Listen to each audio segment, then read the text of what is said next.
Senator McCain has served this country honorably. And Senator McCain can point to a few moments, like torture, where he has broken with George Bush over the past 8 years. He deserves credit for that. He deserves credit for that.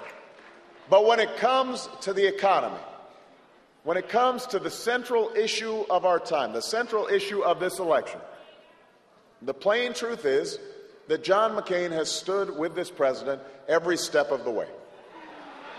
Voting for the Bush tax cuts for the wealthy that he once opposed.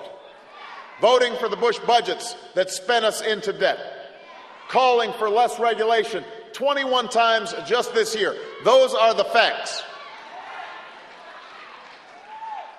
And now, after 21 months and 3 debates, Senator McCain still has not been able to tell the American people a single major thing he'd do differently from George Bush when it comes to the economy. Not one thing.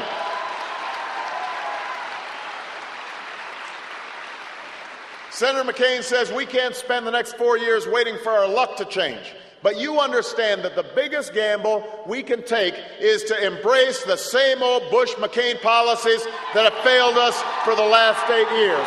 We can't afford to take that risk.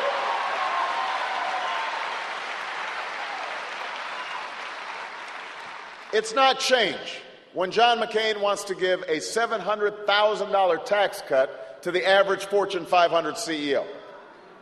It's not change when he wants to give $200 billion to the biggest corporations, or $4 billion to the oil companies, or $300 billion to the same Wall Street banks that got us into this mess. It's not change when he comes up with a tax plan that doesn't give a penny of relief to more than 100 million middle-class Americans. That is not change. So look, Ohio, we have tried it John McCain's way. We have tried it George Bush's way. And deep down, Senator McCain knows that, which is why his campaign said that if we keep talking about the economy, we're going to lose. That's why he's spending these last weeks calling me every name in the book. Because that's how you play the game in Washington. If you can't beat your opponent's ideas, you distort those ideas and maybe make some up. If you don't have a record to run on, then you paint your opponent as someone people should run away from. You make a big election about small things. Ohio, we're here to say, not this time, not this year, not when so much is at stake.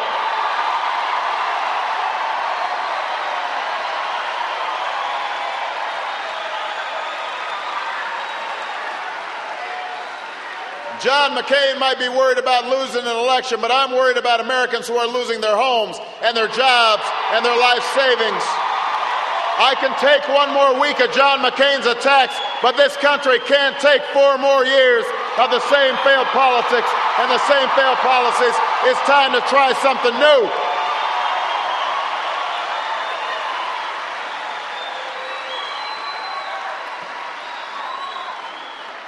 It is time, Canton, to try something new.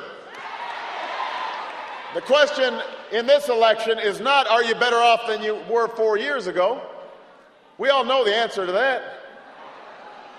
The real question is, will this country be better off 4 years from now?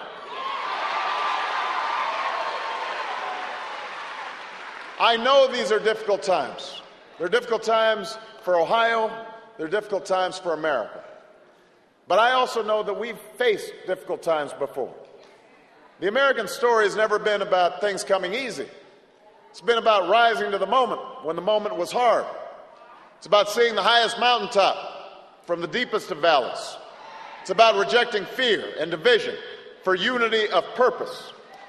That's how we overcame war and depression. That's how we've won great struggles for civil rights and women's rights and workers' rights. That's how we'll emerge from this crisis stronger and more prosperous than we were before, as one nation and as one people.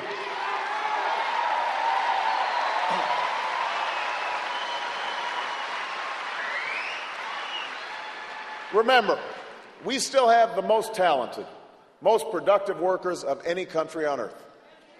We're still home to innovation and technology, colleges and universities that are the envy of the world.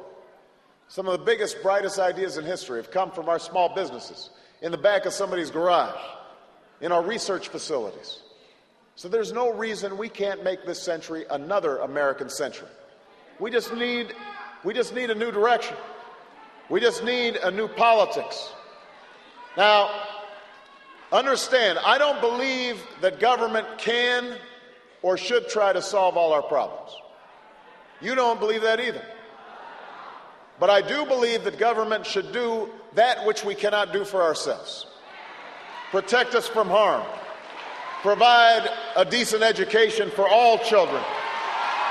Invest in new roads and bridges, in new science and technology. Our government should reward drive and innovation and encourage growth in the free market.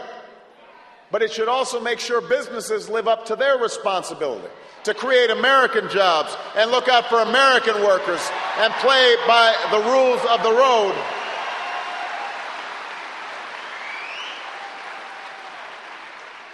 It should ensure a shot at success, not just for those with money and power and influence, but for every single American who's willing to work. That's how we create not just more millionaires or more billionaires, but how we create more middle-class families. That's how we make sure businesses have customers that can afford their products or services. That's how we've always grown the American economy from the bottom up. John McCain calls this socialism. I call it opportunity, and there's nothing more American than that.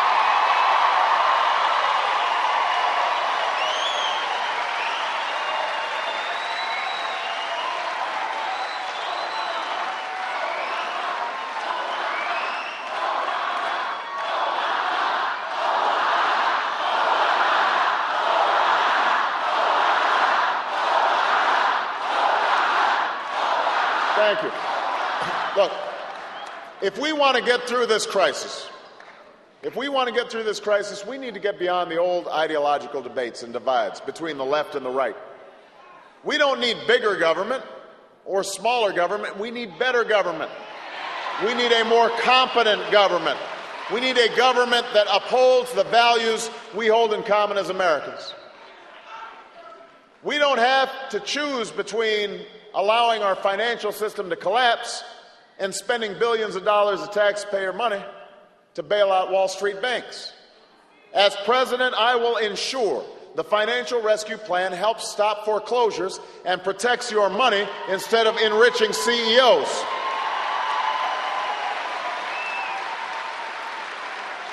And I'll put in place the common sense regulations that I've been calling for throughout this campaign, so that Wall Street can never cause a crisis like this again. That's the change we need. The choice in this election isn't between tax cuts and no tax cuts. It's about whether you believe we should only reward wealth or whether we should also reward the workers who create wealth. I will give a tax break to 95% of Americans who work every day and get taxes taken out of their paychecks every week. I'll eliminate income taxes for seniors making under $50,000. And we're going to give homeowners and working parents more of a break. And yes, I'll help pay for this by asking the folks who are making more than $250,000 a year to go back to the tax rate they were paying in the 1990s.